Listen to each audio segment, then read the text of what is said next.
హైకోర్టులో న్యాయం జరుగుతుందన్న నమ్మకం లేదు, అందుకే మీ ముందుకు హాజరు కాలేను కేజ్రీవాల్. ఢిల్లీ లిక్కర్ స్కామ్ కేసులో విచారణకు రానని న్యాయమూర్తికి లేక ఈ విషయంపై సుప్రీంకోర్టును ఆశ్రయిస్తానని వెల్లడించిన ఢిల్లీ మాజీ సీఎం. లిక్కర్ కేసులో మళ్ళీ వీళ్ళు ఏం చేశారంటే రౌస్ అవెన్యూ కోర్టు నుంచి హైకోర్టులో వేసిర్రు. వీళ్లకు క్లీన్ చీట్ ఇచ్చింది rows avenue court. Clean cheat ఇస్తే వీళ్ళు ఏం చేసిర్రు, ఎవరు సిబిఐ ఈడీ వీళ్ళు ఏం చేసారు, పోయారు మళ్ళీ హైకోర్టులో వేసారు కేసుని. హైకోర్టులో వేస్తే హైకోర్టుకు నేను రాను, నాకు నమ్మకం లేని సుప్రీంకోర్టుకు పోతా అని చెప్పేసి క్లియర్గా చెప్పిండు కేజ్రీవాల్. మళ్ళీ ఇందులో కవిత కూడా ఉన్నది అని అన్నారు. మరి వీళ్ళందరూ కలిసి మరి టీమ్గా పోతారా, మరి లేకుంటే ఇండివిజువల్గా పోతారా చూడాలి. డీజిల్ కొరత లేకుండా చూడాలి. హార్వెస్టర్లు వ్యవసాయ యంత్రాలకు ప్రత్యేకంగా సప్లై చేయాలి. మరి ఇప్పుడు వ్యవసాయం చేసుకునే వాళ్ళకు కొన్ని ఉంటాయి కదా, ట్రాక్టర్లు కావచ్చు, హార్వెస్టర్లు కావచ్చు, ఈ యంత్రాలు ఉంటాయి, వాటికి మాత్రం సప్లై చేయాలని చెప్తాం. డీలర్లకు మంత్రి ఉత్తమ ఆదేశాలు, అన్ని బంకులకు సరఫరా కొనసాగేలా చర్యలు తీసుకోవాలని ఆర్డర్స్.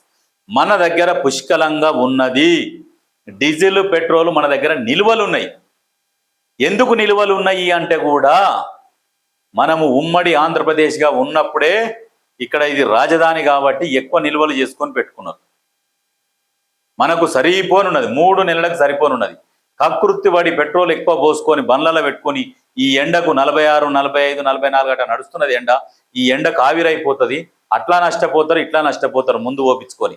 అయితే పలు జిల్లాలో బంకుల ముందు భారీ క్యూలు, హైదరాబాద్లో కిలోమీటర్ల కొద్ది లైన్లు, సోషల్ మీడియా పుకార్లతో వినియోగదారుల్లో ఆందోళన, జనం ఎగబడడంతో చాలా బంకులు ఖాళీ. ఒక్కొక్కడు పోతున్నాడు, నిండా నింపుకొని పోతున్నాడు. మళ్ళీ వస్తుంది, మళ్ళీ ట్యాంకర్లలో పోపించుకుంటారు. మీరు లైన్ కట్టి ఇంకొకరికి దొరకకుండా ఇబ్బంది పెట్టడమే. కానీ ఏ పుకార్ను నమ్మొద్దు. ఒక కోతిని పట్టుకుంటే 600, మహారాష్ట్ర ప్రభుత్వం ఆఫర్. ఒక్క కోతిని పట్టుకుంటే 600 రూపాయలట మహారాష్ట్ర సర్కార్ ఆఫర్ ఇచ్చింది.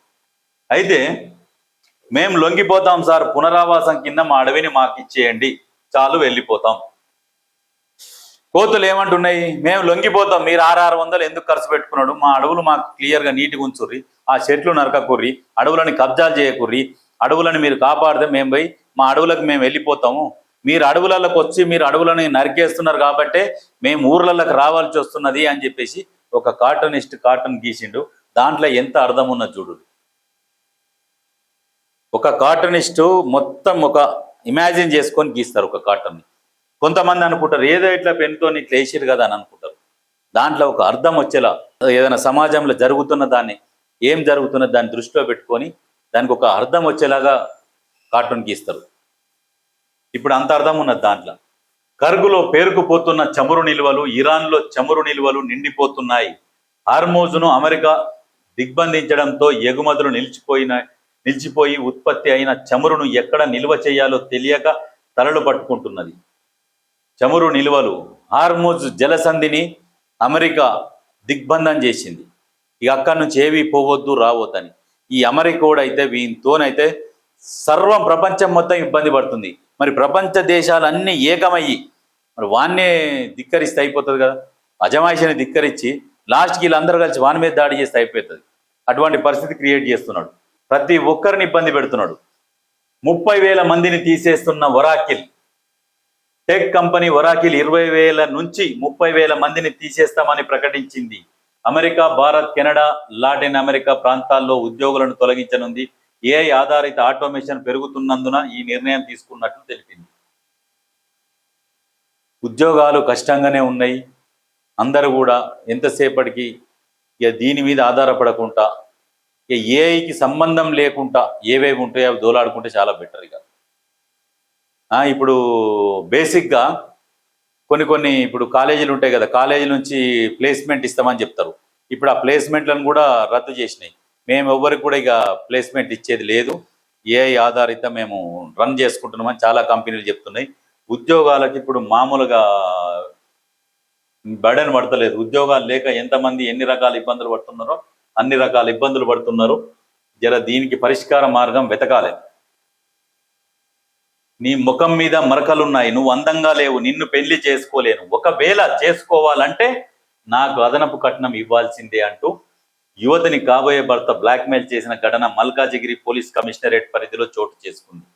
పోలీసుల కథనం దిల్సుఖ్ నగర్కు చెందిన ఓ జంటకు నిశ్చితార్థం జరిగింది. ఎలాగో ఎంగేజ్మెంట్ జరిగిపోయిందని మాయమాటలు చెప్పిన యువకుడు ఆమెను శారీరకంగా లోపరుచుకున్నాడు. ఆ తర్వాత నీ ముఖం మీద మరకలున్నాయి, నువ్వు అందంగా లేవు, నిన్ను పెళ్లి చేసుకోనట్టు ప్లేట్ ఫిరాయించిండు. అంటే వీటితోనే ఒకవేళ పెళ్ళైనా ప్లేట్ ఫిరాయించేటోడే. ఇప్పుడు వాళ్ళ పేర్లు అడ్రస్లు చెప్పారు. ఎందుకంటే ఇప్పుడు మళ్ళీ అమ్మాయికి ఇబ్బంది అవుతుంది. ముఖం మీద మరకలు ఉంటేంది, ఏముంటేందిరా, గుణం సాపు ఉండాలి. అందంగా ఉండి నువ్వు ఇంట్లో ఉన్నప్పుడు నువ్వు డ్యూటీకి పోయినప్పుడు ఇక అందంగా ఉన్నా అని చెప్పేసి ఇంకా మిగతా వాళ్ళతో దోస్తాన చేస్తే ఎట్లుంటుంది? అప్పుడు ముఖం అందంగా ఉన్నదా, ఇకారంగా ఉన్నదా, మచ్చలు ఉన్నాయా కాదు, సంసారం బాధ్యతతోని సంసారం చేస్తున్నదా అనేదే కావాలి. నీ భవిష్యత్తు కూడా దృష్టిలో పెట్టుకొని భవిష్యత్తు గురించి ఆలోచించే పెళ్ళం ఉండాలి. కానీ అందంగా ఉంటే ఏం కడకనాక్తావా? ఏం రేపు పిల్లలు పుడితే కథమే అయిపోయాయి. పిల్లల మీద నుంచి పోతూ ఉంటుంది సంసారం, ఎల్లక ఇక నడుస్తుంటుంది. అందంగా ఉంటే నువ్వు ఆమె కాపులనే తిరగాలి. ఇక ఆమె చుట్టే తిరగాలి. ఆమె ఏడిపోతుంది, ఆమె ఏడికెళ్ళి వస్తుంది, ఆమె ఏడిపోతుంది, ఏడికెళ్ళి వస్తుంది, ఎట్టా ఉంది. ఇదే ఉంటుందిరా నాయన. ఇది అంతా ఏదో బుక్కులలో రాసినవి కావు.